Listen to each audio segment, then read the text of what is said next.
Shalafu. From listener questions to some running gags.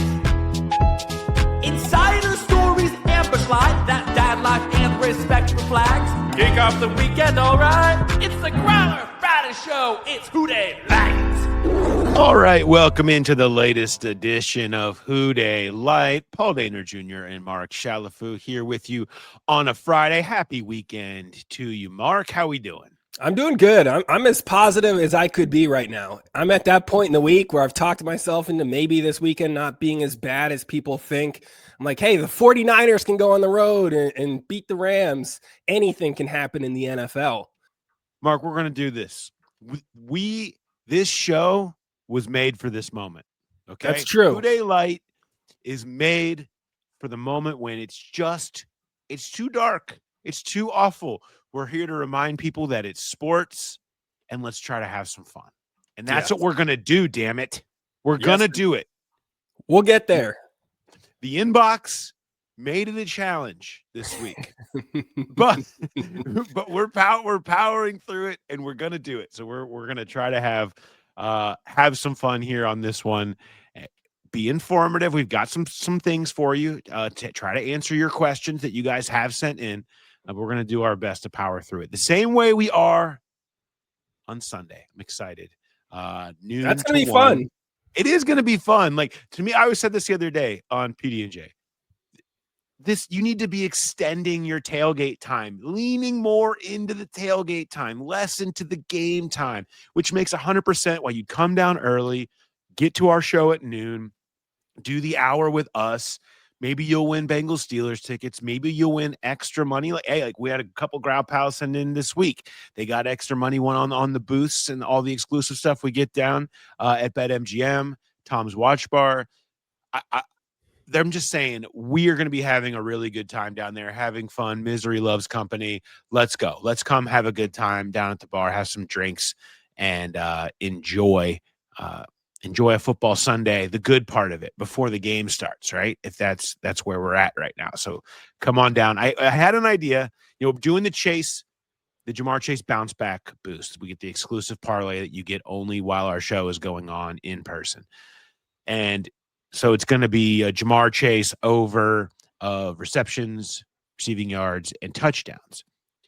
The last time I did the bounce back boost was, of course, Joe Burrow against Jacksonville. Concern has surfaced in the inbox and on my Twitter mentions about doing this and what I'm doing to Ja'Marr Chase. If anything happens to him, this will be the end of the bounce back boost. I will not be doing bounce back anymore. And I don't think it's a curse, but I do have a little bit of guilt about doing it now that it's been brought up that I might be putting him in peril. Everyone thought the Burrow bounce back was happening, though. That's not on you. But if it does happen a second time, then we are going to have to start fading your boosts. And, maybe using that intentionally. You can bet on, the other team and give us some of that good curse energy the other way. Yes, absolutely. So that's going on. We did think to give away tickets to Bengals-Steelers. I loved the idea of we bring back the stand on 1 foot contest in honor of Joe Burrow's toe. Yep. So we did this last year. It was an incredible success and people went far longer than I would have ever anticipated. And so we end up, you line everybody up and whoever can stand on 1 foot the longest ends up winning the tickets to the Bengals-Steelers Thursday night football game. So if you think you have incredible balance and you can hang, come on down to the show. It can win you Bengals-Steelers tickets. You never thought it would get you anything. But it could. Here you are. And I will say, if you're a female listener, and I know we have some, this is your time to shine because it was the women that really carried that contest last year. The guys were out in like 30 seconds. Not great balance from those fellas, but the ladies were the ones that kind of held it down and made it dramatic. Well, we hope to see you there. It's going to be a blast. All right. We have PDJ is up. The rewatch is up. The walkout is up. All of that in the feed on the YouTube page. Subscribe and make sure you're getting all of that stuff. My point is there's a lot of content really diving into some of the negative world that's surrounding the Bengals and trying to make sense of it. So we're going to try not to do as much of that. Go back into that and do that if you want to. We're going to try not to do as much of that. we're going to try to go into what's remaining and have some fun with it. So just so everybody knows, if you want the other stuff, it's available in the feed. And I hope you guys have already listened. And you're like, I know, and I'm here for the Dey Light. So let's go, Mark. What is your favorite story this week? I'm trying to figure out how we reverse this current trend. The vibes aren't good, but to me, it feels like this team shouldn't be this bad, right? And I know there's lots of reasons people have. Is it the coaching? Is it the scheme? Maybe it's none of that is where I'm at. Because I'm thinking like now it just feels bigger than that. Like a Cincinnati sports fan made a wish on a monkey's paw for the Reds to be good for a few weeks. And it just sort of took it away from the Bengals a little bit. And maybe now that the Reds are done, that'll kind of get restored back to the Bengals. Maybe it's the coin toss. It was always Burrow, Chase, Higgins. That was a good win streak. Can we get Burrow out there for the coin toss now? Like he doesn't need imagine to play, the fan reaction if Burrow on the scooter just rolls out there with T and Jamar just for the coin toss. That has to be allowed. Yeah, Chase doesn't want him anywhere close to the field, but maybe that's the real magic. Maybe they just need his presence down there at that coin toss, and that'll keep that good momentum going again. I'm not ruling that out. There can't be any rules against. I mean, there's always some honorary person that comes out with the coin toss. It's like, a Make-A-Wish kid, or like, somebody who's you have like a military veteran or something like that, like gets to go out for the coin toss. Burrow can be that person, honorary, out there in between the two of them for the coin toss. Bring back the magic. Let Chase and Higgins carry him if that's what they need, just carry him out to the He's the coin on toss. Jamar Chase's shoulders, like a little kid. That'd be great. You know what? He could probably use all the cheers from the stadium just to lighten his mood at this point. He's got to be pretty down on how things have gone. But maybe there's other ways that we could go with this. All right, so I don't want to go down this road, but the team is 1-0 or 2-0, I guess, when dildos are on the field. Maybe it's the dildos that we're missing. I mean, we did. I feel like last week we did have a pretty good idea for the chant. We did of everybody doing the tomahawk chop with the green dildos. Yep. Dildo. I thought that was a pretty good idea. I'm not telling anyone to do this, or I'm not supporting it necessarily. I'm just saying there is a precedence here. 2-0. We did have somebody throw in a good Photoshop of dildos in the end zone, which is something that we referenced. We did on the show last week. Would you like to see it? Would you? Yeah, you got to pull that up. I would like to see what it was. We got to give a shout out.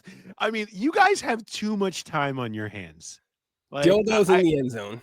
Yes, it's presented by the Growler Podcast, coming every W, and went and made sure got everybody from our crew and Ron Torbert involved with the photo. I just, you have a lot of time on your hands. I appreciate the effort. Stuff like this will pretty much always get on the show, just so you know. Well done. Even if it's not the dildos, let's go back farther. It does feel like the vibes have been a little bit different. Maybe it's got to do with all those old TVs that we took out of Paycor. They've been giving them out for $20 in the parking lot. Maybe that's where the magic really resided. And so we need to get everyone to get your strong guys that you had to haul out your TV you got for $34 and just bring all of those back to the stadium and restore that energy just to kind of get that over the top for this team. Put them back. I like the idea that people come in to the game and there's just all kinds of construction areas that they can't go to their normal ways, to concessions or to their seats or the bathroom. Like what's going on? Sorry, they're reinstalling the old TVs. Like they have to get them in right now before kickoff. So sorry. I bring the strong men. Let's load them up. Let's go. Get the line back. We need them all back. And I don't want to throw this one out there. I hesitate to it, but you know what? They're not a sponsor, so I can probably say this. Get Skyline out of the stadium. Yeah. Everything's been bad since then. I'm not saying Gold Star's better, but I am saying that things were better when Gold Star was in the stadium. So maybe get rid of the Skyline. And I know that sounds like sacrilege to say into a microphone in Cincinnati, but enjoy it in your personal life. We got to take drastic measures at this point. Maybe it's the chili. That is drastic measures. There's no, I mean, I don't know. I don't know that we have a direct correlation, except it's true. Things have been bad. The timing is bad. Yeah. It's hard to. If they want to sponsor on the show, then yeah, I'll change my tune on that one, and we'll go back to the TVs or the dildos, and I'll forget I ever said that. But until then, I do think that's got to be on the table. But what's your favorite story this week? What's my favorite story has been sort of under the radar. Well, one, I'm happy for DJ Reader to be coming back.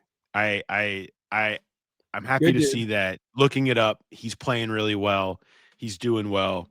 Obviously, he's gonna walk in, feeling pretty proud of himself into this place on Sunday about leaving at just the right time and then going over to a team that has done nothing but win since he showed up, and he's still playing at a pretty good level.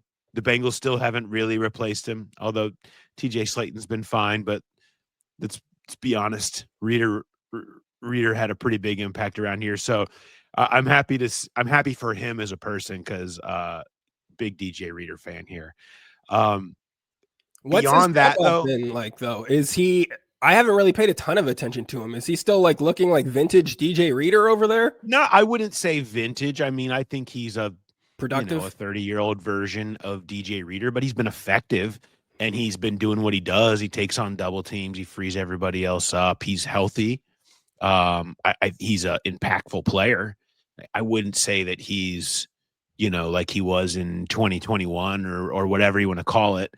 But I think that he's been really good. And certainly the Lions are happy to have him. And he's starting on a really good defense. So that probably tells you what you need to know. My favorite thing is really good right now. Yeah, they could use any players at this point that make plays and are impactful. That's kind of where I was going with it, was like the search for the positive storyline that sort of goes around. I mean, there's not a lot of people actually searching for positive storylines this week because there aren't many, but it's like the idea that like, what is there? Because at some point there's always like, okay, was there something positive here? Who's playing well? And yeah, I was asked that, and it was like, what do we? And the rookie guards, I thought Jalen Rivers was okay, right? That's encouraging for a rookie guard. Okay, Fairchild and Rivers for two rookie guards in the first month of the season are okay. Ted Karras called them ascending guards yesterday. And he's, I know he was sort of pointing out, I don't want to get corny about anything positive right now because of what the last 2 weeks have been. It's like, so I'm not going to sit here and say great things about anything that's happening. It's like, but I do think that they have really held up well, and all things considered. So there you go. So there's something. I think Dax Hill has played well. I think he's the one player on defense who has shown up every game. He's made plays, particularly attacking at the line. So there, Dax Hill, the rookie guards have been okay. Jalen Rivers is going to start again. He didn't do anything alarming, which was the positive line from last week. And so there we go. Finding the positive here. Finding the positive.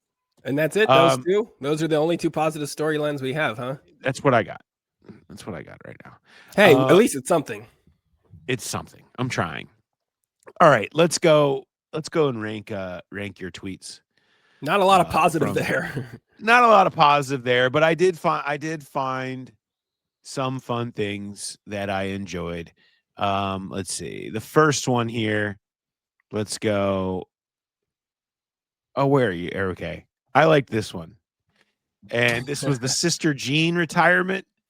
The Sister Jean retirement. She's 106 years old. Of course, Sister Jean from Loyola, Chicago. She's finally retiring. It's this poor woman had to work into her hundreds. The country is a mess. I like that. 106. She's finally retiring. At some point. Yeah, it's crazy. When I saw that news, I thought they were announcing she had passed away. And even with that, I was like, dang, I thought she died 10 years ago. And no, she's still been doing her job as the men's basketball team chaplain, which is crazy. It is. But you know crazy. what, though? I would love this podcast to still be going when we are 106. And I would love to see what that show would look like. So maybe everybody should just keep doing their job until they're in their 100s. I better not still be doing this when I'm 106. I don't want to be alive when I'm 106. It seems really rough. Yeah, it does not seem like a good time. I wake up now and I'm about to turn 45, and I don't know, like, some days if I'm going to be able to get up out of bed, what's going to hurt, if I'm going to be able to get through the day. 106? That's no way. That's no way to live. But remember, we're trying to be upbeat here, so maybe don't talk about how much your life sucks at 45 and how you just can't do it on some days. And we're going to start to worry about your mental health here, Paul. If you're like, I can barely wake up. There's pain some days. That's all. Yeah. I'm getting older. What do we want me to say? All right. Let's go with this one. Zach Taylor, I'm glad this adversity happened early so we can find out what we're made of. Proceeds to get humiliated the rest of the season. I saw you put this together on our socials, which was great, which was the clip of him saying that we're going to find out what we're made of. That's why I'm happy we've got this adversity. And then I guess we kind of found out the next 2 weeks, huh? Yeah, not great. I hope this isn't what we're made of. I hope this adversity is still showing us that we're going to figure it out at some point. But it was great for a locker room speech after a dramatic come-from-behind victory. And then these last 2 weeks, I'm afraid, could be a little bit more of what they're made of. Yeah, you don't want to be made of this. That's for sure. And then finally, have these players quit on Zach Taylor? I sure hope so. I hope this isn't what it looks like when they're trying their best. I want to blame it on something. That's otherwise, positive. It'd be good if they were quitting. It means that they can play better. It means that these players might not all stink, that some of them are good, and we can still build around what's here. But if this is them all trying their best, I might have to finally give up on Miles Murphy and some of these guys, But if they've quit on Zach Taylor, give up on Miles Murphy. I know. You'll never let me give up on him. Even if he's not a Bengal, he'll have that breakout somewhere, someday. Told you. Yes. It was the coaching is what I'll say. You'll be throwing out like CFL numbers or something like that just to finally be vindicated on him. Oh, dude, he would tear up the CFL. Don't even get me started. All right. Playing both ways. All right. Good stuff. Appreciate that as always. We do need to check in. We did have a sign of life from Bill, who is still not dead, hanging in there, not in peril, checking in. Yeah, if you're not familiar, Bill emailed us with some very sad emails in like consecutive weeks. Like one started upbeat and then they got progressively worse. And so we were a little worried last week that because we hadn't heard from him until like minutes before showtime. We thought he might be in peril. So now we're trying to check in with Bill every week just to make sure that mentally he is still with us. And he did check in this week. He said, I'm still alive, but this week's word of the week is despair, which is the only word I can describe how I feel about the rest of this season. Is this the most hopeless 2-2 team in NFL history? So he's not in a great place. He's not in a great place. It's probably up there. I'm sure there's other hopeless situations that were just as bad. I mean, it's as good as I can do. I'm sure there's some that felt like this as well before this. It's not easy, but I love that it's come to like. I don't know that first of all, I'm for this. I want it to continue, but I don't know that we ever asked for a word of the week. Like it's just kind of an offering of like, we kind of turned this into Sesame Street. This week's word is despair, and then like everybody talks about despair for the next 20 minutes. They sing some songs. Love that. Sure. Yeah. Like, this is what despair looks like. And they just recreate a 28-3 loss. Like that's what you need. Maybe some puppets are how we juice up this show. Just kind of break it down puppet style. The count comes out and just counts to 28 to do how many points Denver scored. 1, 2, 3, like just all the way. Or he could just count Bengals first downs if he doesn't want to work as hard. Yeah, that'd be a lot easier to do. Only got to get to 9 on that one. All right. So thanks, Bill. Glad you're doing well. Keep sending us your word of the week. Well, maybe we'll have puppets next. Now it's time to move into somebody who is doing much better than Bill. Yeah, he is. Eric Sztanyo's always doing well. It's good to see your smiling face. How are you doing, man, it's good to be here. It's good times in Bengals Growl Pal fandom, right? We're all having good times, cheery, lots to celebrate these days. This is what we're here for. This is why we do it. We do it to pull people through these times. Okay, you guys are the ones to pull us through. We need somebody's got to. Somebody's got to. All right, you guys know Mr. Sztanyo, of course.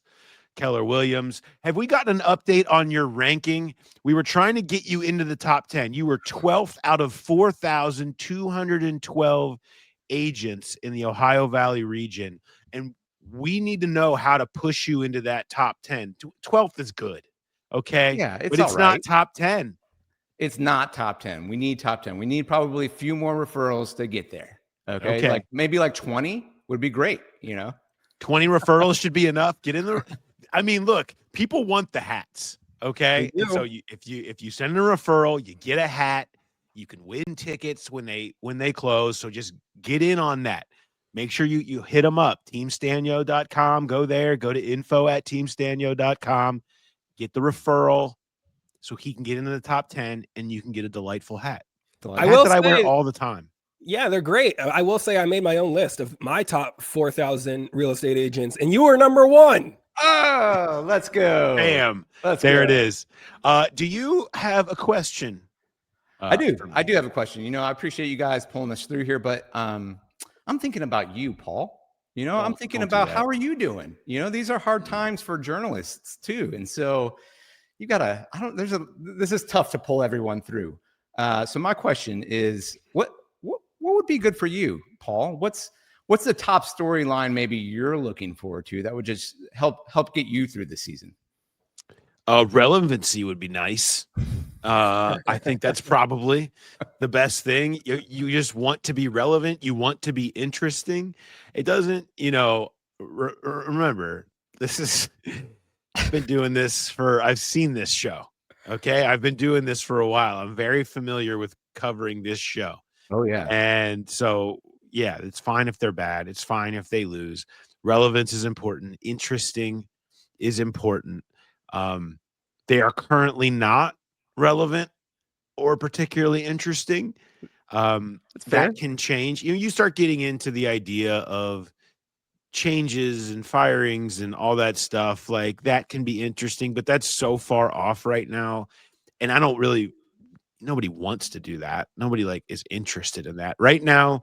The storyline is relevance. That would be best for anyone. Is you just want to do something that makes them feel relevant. It sucks when you show up and the game feels like it doesn't matter, that they have no chance. It's not going to be interesting.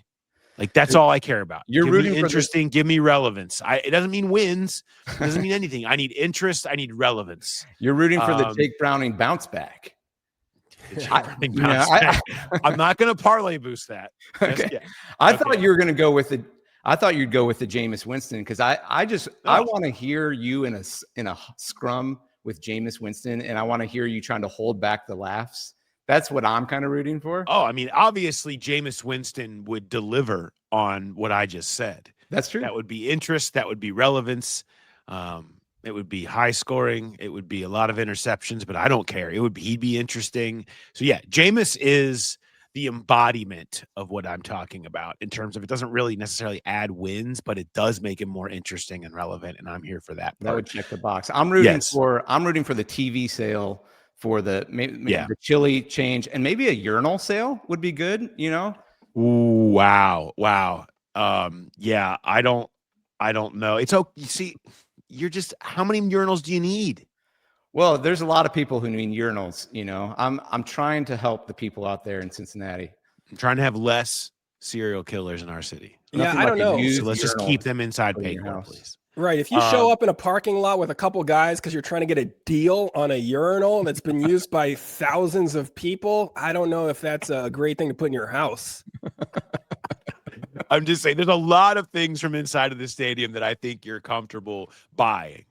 I don't know. That's got to be last, right? Like the urinal. If that could help the actual toilet, I mean, I got to feel like that's got to be the last thing that you would want to buy from there. But if the urinal sale can help the Bengals in free agency next year, I'm here for it. You're here to support it. All right, I do want to ask you. I need to ask you a question about real estate because it does seem like, as I dabble here, that the rest of this year seems to be a good time for buyers. It seems like we're entering that time. And there's a lot of Bengals fans that are like, hey, I have a football season free now. I have some time to tackle this. Needed a new house. Maybe I just do it. I wasn't going to do it in the fall because of the Bengals, but now you're like, you know what? I could actually I'd rather move. So is this the time? Yeah, you're right. If you don't want to stab your eyeballs with forks, every Sunday, like now could be a pretty good time. No, it actually is seasonally wise, really from here through December and into January. This is actually the best time of year to get a discount on a home because you've got the people who are selling right now, like they need to sell a home. Like they're going to be more motivated sellers. Otherwise, they would maybe pull back their house and sell it next spring. So the houses that are out there on the market, what we're consistently seeing right now is there's more, or at least the inventory is sitting on the market longer. That means more price reductions.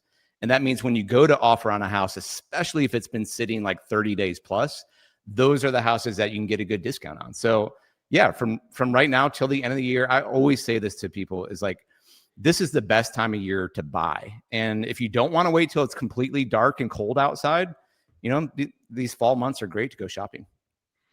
Love it. If you now have time on your hands and you want to buy a house, now is the time. And Mr. Sztanyo is your guy. And we're going to get you into that top 10. Look, top 1%. Top one. It sounds nice. That's great. You're in the top 1%. Congratulations. Top 10 is what we need to do. So we got to get those referrals going.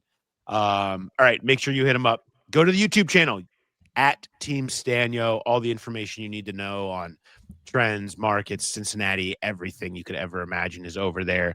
Check that out. And info at teamsztanyo.com. Send in your referrals like many Growl Pals have. And they have. You can awesome. Win hats, Bengals tickets, all of that stuff. So hit them up now. Appreciate it. See you, buddy. All right, guys. See you later. Always appreciate Mr. Sztanyo dropping by. He had questions. You have sent in your questions to the Growler Podcast at gmail.com, and we are getting to them as many as we can.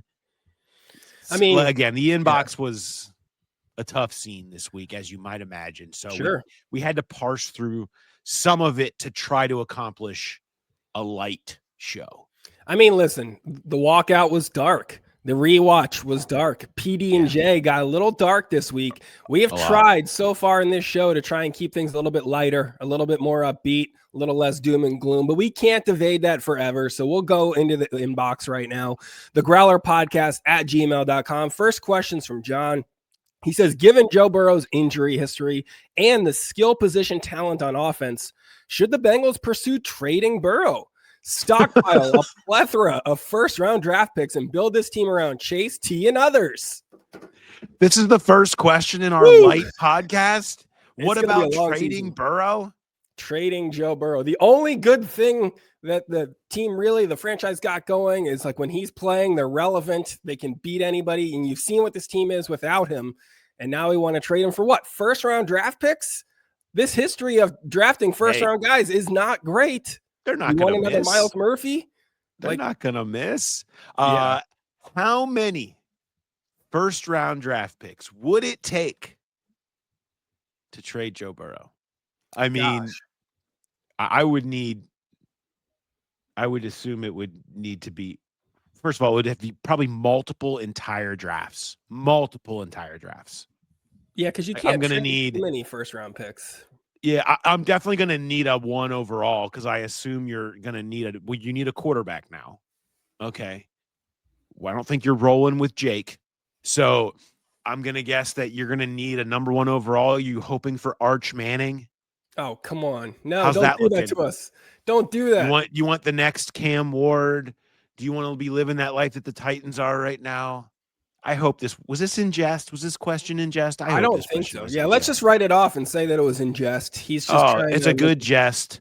It's a fun bit. Multiple full drafts. Certainly multiple first, second, third rounders.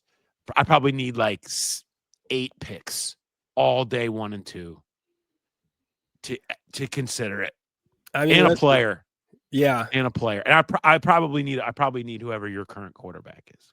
I mean, if you even look back, yeah, it's a mess. The team had 12 draft picks last year, and it still didn't even go that great. So I don't think I would entertain any number, because if one thing we've seen from Burrow is he does bounce back, comeback player of the year twice. So I'm already counting on that kind of effort. That third one. Get that third comeback player of the year award. All right, let's move on. This one's from Kent. Jest.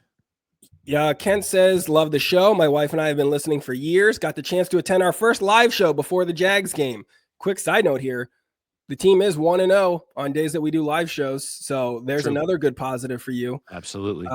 He said, we had a great time and won some extra cash on the Jamar Chase boosted bet.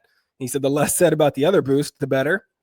But he said, my question today involves the Bengals organization insistence on rehiring faces from its past, both on and off the field. It seems like Mike Brown, Duke Tobin, etc. are highly motivated to bring back talent that was once on the team, bringing back the likes of Von Bell, Samaje Perine, AJ McCarron, and Al Golden all come to mind from just the past few years, but I'm sure there's plenty more examples I'm leaving out. Furthermore, it seems like the Bengals like to go after guys that made big plays against our team in individual games, like a Mike White or Geno Stone. My question, is this normal across the league, or is it a limitation of our tiny scouting department? Is it just familiarity with the organization really a plus, or is it more complacency? Thanks and hooday. That's from Kent. Yeah, I'll say this. I think that it follows the rest of the league and the rest of business in terms of you're going to want people that you're familiar with, that you can trust in certain instances. I mean, in general, you're always going to gravitate towards someone where you feel like you know what you're getting, you know who they are, you have a connection, you vouch for them, they've been here before. Like, I don't think that's like anybody that's hiring. That's kind of a standard. The free agency part of it, there is some of that. Like you mentioned, don't forget Sheldon Rankins, who had like the sacks against Alex Kappa. That he probably belongs in that list too. But if you go back through like the last 5 years of their most expensive free agents, how many of these names fit that? I think most of them don't. Most of them, where they've spent most of their free agent money, has been people that they didn't have any real prior association or games against type things. Trey Hendrickson, Orlando Brown, Alex Kappa, Lel Collins, TJ Slayton, Ted Karras, Riley Reif, Chidobe Awuzie, even down to Trey Waynes, DJ Reader, Von Bell. None of these guys. This is who those are just a list of their most expensive free agents. Almost none of those, like I said, Rankins. I guess you could throw Hilton in there, maybe. He played for Pittsburgh, but not really. Like they didn't. It's not like I don't think that's really been the case in terms of free agents. But outside of the big money, yeah, for complementary parts, you want somebody somebody you feel like you know what job they can do. You know what they're capable of. You know their personality. They're not going to come in and be a problem. And I think we learned that sometimes when you don't know who they are or how they're going to act, it can be a problem. Rankins, Sheldon, right? Like it can. Yeah. Trey Waynes, like a lot of the bus that you end up having are usually guys that you didn't know their personality. You didn't know what you were kind of getting totally. And they surprised you when they walked in the door. And so there you go. I think that's just kind of human nature a little bit, but most of the money that they have spent has been people that are outside of the sphere of kind of what you're talking about. So I don't think that's a Bengals specific thing. It also feels like when they're bringing back the complimentary guys that they've had before, like a Samaje Perine, they're betting more on the floor that he's going to bring than the ceiling. They're not expecting him to be a star. They just expect him to not be terrible in that role. And I think he's done admirably in that this year. All right, you ready for another international email? We've gotten I love international emails. Let's go. Hi there from Barcelona. My wife and I are huge Cincinnati Bengals fans, and we've been enjoying the content for quite a while. We could definitely call ourselves Spanish Growl Pals. As they say, misery loves company. So I just wanted to share some thoughts on the rough season we're going through currently. The loss to the Broncos makes it clear that the defeat against the Vikings wasn't just a fluke, but a sign of deeper issues. We've been struggling with a bad offensive line for years, but these two games also showed some real problems with the coaching staff. Back in the opener against the Browns and then against the Jaguars, I felt there was a ton of tension between Burrow and Zach Taylor. body language, delay of game calls, miscommunication. It seemed like they weren't clicking. Now, Burrow usually takes a couple of games to really find his rhythm, but did you guys also notice that lack of chemistry with the coach? It kind of reminded me of last year's Titans game when they were winning, but playing really sloppy with a ton of penalties, and Burrow just blew up on the sideline. What's your take on that? Big congrats also on all the awesome content you're putting out. Sending lots of love from Spain. It's from Jorge and Anna. Hola. I was thinking, by the way, we should have, how the Reds do like Los Rojos jerseys, teams do the Espanol version of, we should have Growl Pal shirts, which would be Amigo Grunido. I like should that. We do Amigo Grunido shirts? I think we should. Amigo Grunido. I think we make some. We certainly make 2, and we send them to Jorge and Anna for Amigo Grunido. In honor of this email, though, I have an answer for you, okay? No vi falta de química entre Joe Burrow y Zach Taylor. En mi opinión, siempre han estado en sintonía. Solo hay conversaciones durante partidos frustrantes que pueden parecer diferentes, pero eso es parte del fútbol americano y de resolver conflictos. Edemos Burrow es un poco gruñón. All right. Next question. What are the odds the Brown family sells the team? Otherwise, we have a poverty franchise not willing to make the necessary investment to win. I am starting to want. Listen, I wanted to just move on to the next question, but I do. You can't do it. You can do it. I was just impressed with that you were able to pull that off successally. So look, I took 4 years of Spanish in high school, and then I tested into Spanish 1 at Ohio University. Okay. And I had to get those credits, okay? So I had to do 3 more levels of Spanish when I could have just tested out of it in my freshman year at OU. So you get that kind of not super, but sounding relevant version of Spanish that I did. I want Jorge and Anna to send an email and judge how good or bad that was. I just appreciate you coming through for the Amigo Granitos in week 1. So you're on top of it. Back to the email. So what are the odds the Brown family sells the team? They need a wholesale change at GM, coaches, scouts, and I can't envision the Brown family going down that path. Burrow can only cover up so much. By the way, did you catch the comment on the broadcast about the Broncos owner, the new Broncos owner, privately funding the new stadium? The Bengals are playing with one hand behind their back. No wonder they aren't competitive. I did. I'm glad you pointed this out. We have talked about this on here before. I love giving respect to owners that do this, that do it the right way. The Walton Penner Group building a $2 billion stadium, privately funding it. No new taxes for the land purchase, for the stadium construction. Now, there's an asterisk of, obviously, you get the infrastructure that goes around it and some of the things that are part of that. The city is in your counties and states are going to be probably on the hook for some of that. But I think that's positive for them. I mean, that's stuff that's building up their city. Bengals ownership is different than the vast majority of the rest of the league. Breaking news in terms of their background. I mean, the Walton Penner Group, shout out Walmart, right? Like, yeah. I mean, there's, the Cronkies, the Walton Penners, the Shad Khans, like these, they're operating in different ways, in different means, I should say. So I do like to shout out, though. It's cool when you see that happening in a city, and Denver is a great example of that. Funding your own stadium, that is the way that it should be everywhere. I understand the value, and I know the history here, but it's cool. It's cool to see that happening in Denver, and the stadium looks like it's going to be amazing. Even though they're putting a roof over it, which I don't support in Denver, but I mean, I also don't have to go to games in the snow. So I'm sure, right. I'm sure some Broncos fans are like, yeah, we're pro roof. Yeah, they'll take that roof. This next question is from Paul C. He says, can somebody tell Al Golden to start using the secret plays they've been holding back from everybody? I don't know if now's the right time for that, to be honest. Like, no. If there's a chance you can stay around 500 and Joe Burrow comes back at the end of the season and you haven't shown any of your scheme on tape yet, then you're going to be primed for a defensive performance in the playoffs. But yeah, when do they start showing those? Imagine the surprise when you go to Buffalo in the wild card round and the Bills see all of the secrets unleashed. Yeah. Josh Allen's head will be spinning. He'll have no idea Totally what's happening. The scheme has been hidden all season long, nothing on tape. And then you unveil it at the perfect time. They're definitely not showing any of the blitzes. No, they're not. They're really not. So maybe they're saving those. All right. So this is our next email. He says, because nobody wants to talk about the Bengals anyway, right? He says, both my sons made it on the Friday show last week.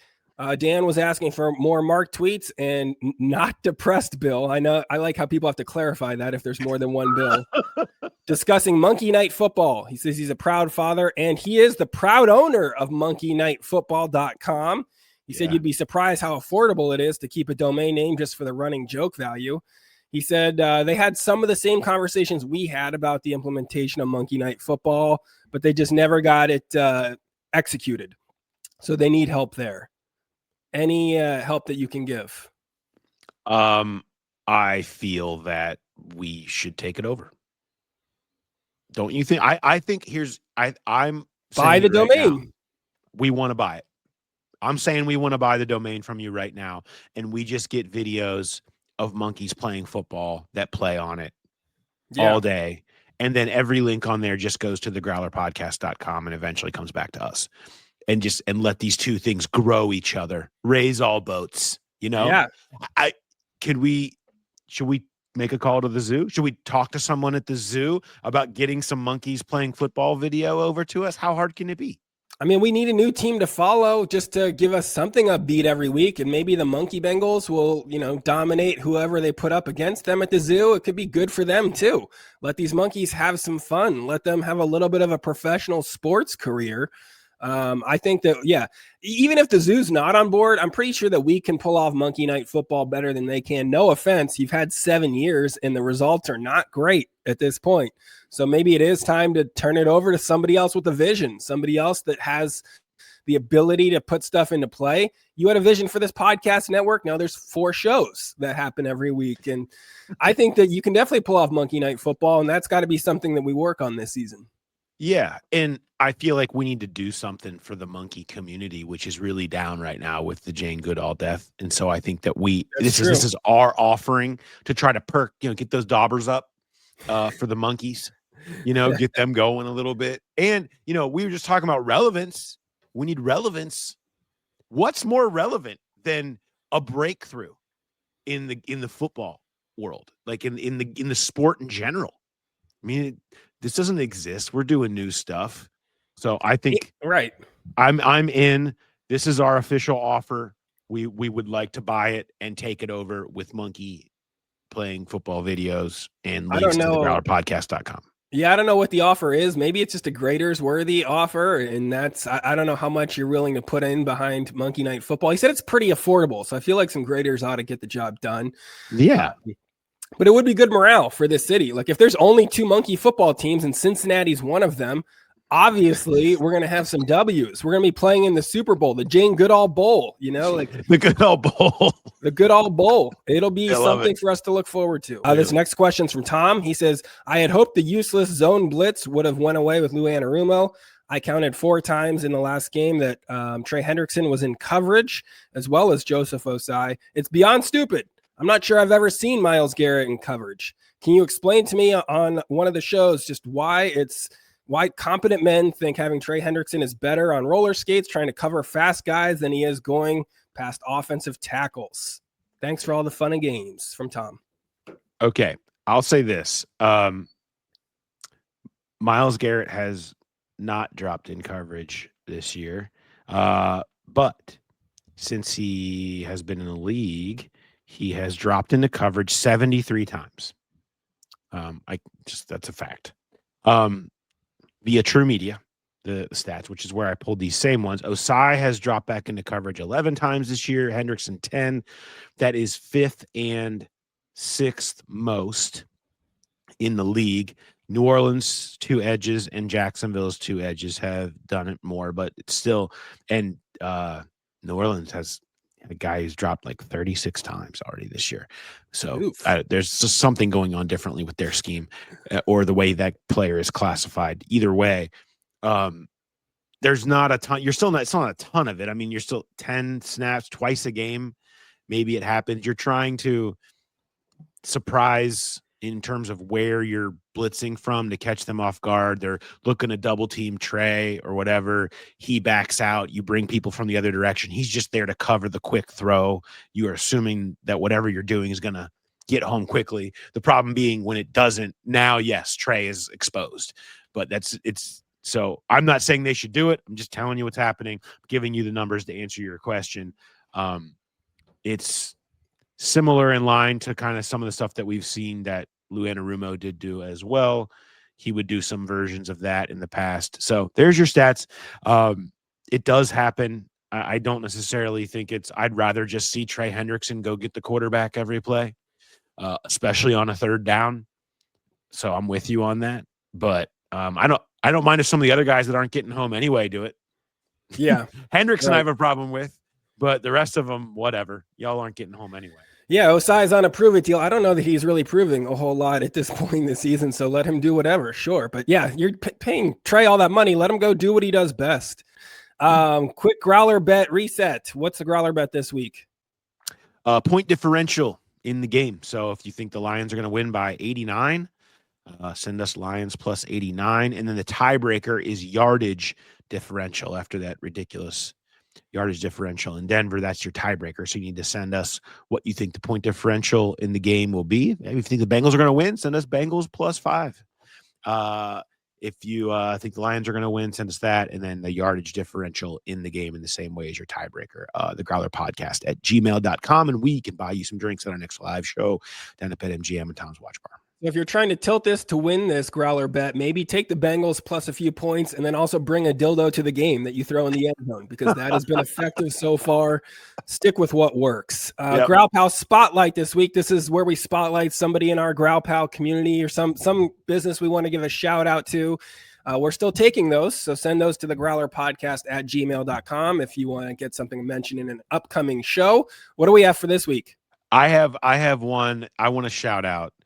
We had my daughter's 6th birthday party, and this was a place I was not familiar with, but somebody in our school orbit had done a party and caught wind of it, and we thought it was a perfect idea for my youngest daughter, who is a very inspired dance machine.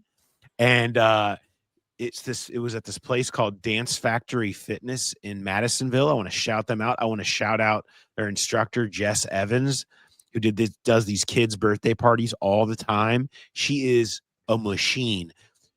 There were 12 6-year-olds dropped into her orbit, and she had these kids having the time of their life, dancing, had these dances for them to learn all the things that make it fun, the glow stuff and all the stuff on the walls and the music and everything. It was the easiest thing. We sat back, which is all you want as a parent.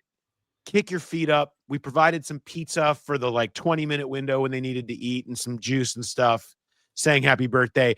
Back they go to Jess's control into the room. Everyone's smiling and dancing and having the time of their life. The parents show up and they're all like, this is amazing. We're like, I'm telling you, it's easier than it even looks. And they loved it. She said they're doing all these birthday parties all the time now. It's kind of become a big part of their business. So shout out to them for taking that on. If you're looking for a birthday party, I cannot recommend it enough. This is not a paid promotion. This is just strictly saw it with my own eyes. It was awesome. Dance Factory Fitness. Shout out to Jess. Unbelievable. Way to go, Jess. Job. Way to go, Jess. Y'all are awesome. So if you need a birthday party place, cannot recommend it enough. We do have a meth raccoon cowboy Cody story of the week. We're going to holster it though for this week. We'll table it for a week in the interest of time. And just kind of get to that one next week.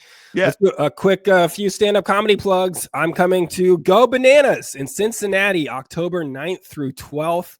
Guess what, Mark? Yes. I'm coming to Go Bananas in Cincinnati. Let's go. On October 9th. I'm coming. I'm going to be there the third. We've already got plans and a sitter for the Thursday show. I will be there. Let's go. Come join. Let me say this too. Thursdays are always like the slowest night anyway. So if you want to come and just throw some off the record questions at Paul and give him crap about what he's not making the team do. That is not what I meant by this. That is not what I meant by this. Maybe we'll get you on stage and just do like a press conference where people can throw their questions at you that way. That could be fun. Or get you to do fun at all. You know, you could write a few minutes of stand-up comedy, come up here, do a few jokes. No, I am not going to pretend like some people do that. Oh, I can do that. I'm not going to pretend that. I'm happy to workshop some ideas with you behind the scenes. That's about as close as you'll get me to the stage. I'll accept that. You love improv. You want us to do some improv together? Yeah. You want to come on stage? We'll be an improv duo. Comic. You love that. Yeah, that would be a good time. The two of us just doing improv. But that's October 9th through 12th at Go Bananas. And if any Growl Pals want tickets to that, I will hook up the local Growl Pals for sure. I'm coming to Owensboro, Kentucky, October 17th at the Kentucky Soundstage. So all you Kentucky people, or Evansville, Indiana is pretty close by. And I'll be in the Dayton, Miamisburg area, October 18th at Bricky's. October 27th, I'm coming to Nashville for Nateland Live. And November 6th through 7th, I'll be in Omaha. And November 14th and 15th, coming to Comedy Off-Broadway in Lexington with our guy Josh Sneed. And I have a bunch of other dates on my website now, including headlining shows in Louisville and coming to Cleveland, Tampa, Charleston. All that stuff is up on markshalafu.com. It looked like your week in Vegas was a success. I did see you did end up going to the Wizard of Oz inside of the Sphere. I did. Yeah, they got you in there. Was it worth it? Finally, it was pretty awesome. I will say it was great. Like, my Vegas week was so much fun because they take care of you so well at that club. But I got to that point in the week where, like, I'd been there 4 days and, you know, I did the podcast, so I had nothing else early I had to wake up for. So then I was like, you know what? Maybe it's time to do some of the Vegas-y things. Benson Boone's tour manager was at one of the shows, and so he gave us all access passes to his sold-out concert. So we went to that, and we're right by the stage for that. That was fun. We missed his opener and maybe the first half hour because we still had to do our show that night, which was at the same time. But that was awesome. So the next morning, I'm like, you know what? I'll do something else Vegas-y. We'll do the Sphere. And it was a good time. It was there were some scary parts of it when your seat's vibrating and they're blowing the fog around during the tornado scene. And they've got paper leaves that are blowing through the theater. And they've got, you know, fire coming up at different parts of it and stuff. So they did a good job with it. Highly recommend it. If you're ever in the Las Vegas area, and go to Brad Garrett's Comedy Club, which was the best comedy club in the entire city. So strong endorsement on that front too. Dad life, what do you got? I'm kind of going to petition dads on this. Okay. And, you know, we all come from a world where if the kids don't get the sleep, the day is ruined. The weekend is ruined. Your life is ruined, right? They got to get their hours or else it's a problem. And there are certain things that can happen that can wake them up. And one of them, do garbage trucks know how loud they are? Because there needs to be, I understand the whole world of the garbage industry is based on they go early, right? They have long days. They try to get ahead of it. Isn't there a point where it's too early? Like, shouldn't there be a hour where you can't come and bang a dumpster outside of my house? You know, you can't do that at 3 in the morning is too early. It's still yesterday. It's not, the day has not started yet. This is when people are asleep. The idea that you can just go out there when everyone is definitely still sleeping, except for people that take out garbage. And you can just go and bang garbage cans and dumpsters up and down the street. Like, imagine if I just went out with air horns and pots and pans at 3 a.m. and like, come on, time for me to work. Like, this is crazy. There has to be an hour. We have this happen on our street where it's like every third week they show up way earlier than they ever should. It wakes up the kids. Like, it's just too much. I feel like 5 a.m. is the earliest that you should be out there. That is truly like drop dead earliest minute that I want to hear a dumpster or a garbage can being smashed against a garbage truck. I'm on stand-up comedy. I'm on stand-up comedy hours. So my definition of early is probably way different, but like we've had the same thing where the garbage truck comes down maybe at 5 a.m. Maybe ours is a little later. And that wakes you up because he hits one side of the street. Then you fall back asleep and then he comes back down the other side like an hour later. So you get it twice. And that's always fun. I'm not sure that we should necessarily be taking an anti-garbage guy stance on this show and attacking the blue collar workers that might listen to podcasts all day long. Not an attack. I don't know if that's a winning formula for us. This is not an attack. This is trying to establish a time. This is not an those attack. People I sleep. appreciate what they do. It just, there needs to be an hour. That is the set starting point. I think they would want some uniformity. Yeah. I'm sure they don't like feeling like they have to be out there at 3 a.m., you know? Yeah, they don't want to work that early either. Give them some normal hours. Give them some normal hours. Let's get them started. Look, the rule of life is 5 o'clock. Sorry, boss. We can't go that early. Like, I'm here for them. This is not an anti-garbage community. You're trying to get these guys more sleep, more time at home. I think we all need to operate in normal expectations here. That's what I'm saying. I want to establish that. I feel like 5 is the earliest, absolute earliest, and it probably should be later than that. Let me know if you have thoughts. If you guys have thoughts on this or the same problems, let me know when you think if you have any ideas to fix this. It's going to be real funny when next week the show is sponsored by Rumpke and you're like, you know what? 24-hour a day trash pickup. It doesn't matter. You send them all the time. You guys get used to it. They're doing a service. It's going to change. The show's been deleted off the YouTube page. Just erased. All right. What do you got? I wanted to mention this. So my fourth grade, my daughter's in fourth grade right now. She absolutely loves her teachers. So shout out Carter Robertson at Loveland Intermediate. They do a great job. But I will say, like, this really showcases the difference between like your first kid and your second kid, because now we're trying to get our second daughter to have a lot of these same teachers. You don't know what you're doing with your first kid, right? And so you're throwing them out to these teachers. You're not at your top of your parent game. And so now that we figure things out a little bit, it does sort of feel like our second daughter is just on this huge apology tour. As now it's like, look at this good kid that we made. She knows how to handle herself. She's doing great. And so we're trying to get her on all the same teachers just as like a redemption story for us now that we can parent a little bit better. Yeah, you got it. Although sometimes the second kid goes the other way because it's like, no, the first kid we paid a lot of attention to and a lot of care.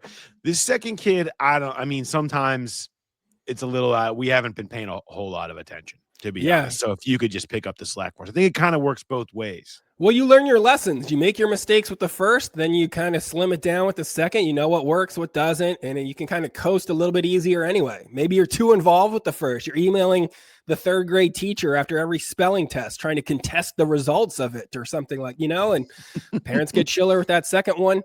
And we're trying to just make some amends to some of the things that our first daughter put her teachers through. Both kids are, great academically. The teachers have done a great job. But one of them composes herself a little bit different in the classroom. So we're trying to get her all those same teachers. I love it. The apology tour. That's great. All right, Mark, we tried. Yeah. I think we did okay. I think we had some fun. I think we had some fun. I think we were light enough. We answered some questions and we tried to do a little bit of everything, but I think we accomplished it feeling light. It's not in our hands now. We hand it back to the Bengals and you, the Growl Pals, the people with the dildos. It's on you now. The amigo grunidos. This is back to you. And people it's on you to keep it positive. You don't have to. I don't care. Send us the negative. We have fun with all of it. And we'll be back with the walkout on Sunday. Myself and Jay will have Rewatch premiering at 8 p.m. every Monday, and this Monday as well, with Charlie, who's back in the mix after his trip to Los Angeles, and all the things you come to expect leading up to the trip to Green Bay, to Lambeau, which I know a lot of you guys are probably making. Popular trip on this year's road slate. So we'll have plenty to get to with all of that coming up next week. But for now, appreciate everybody for watching and for listening, and we'll talk to you next time.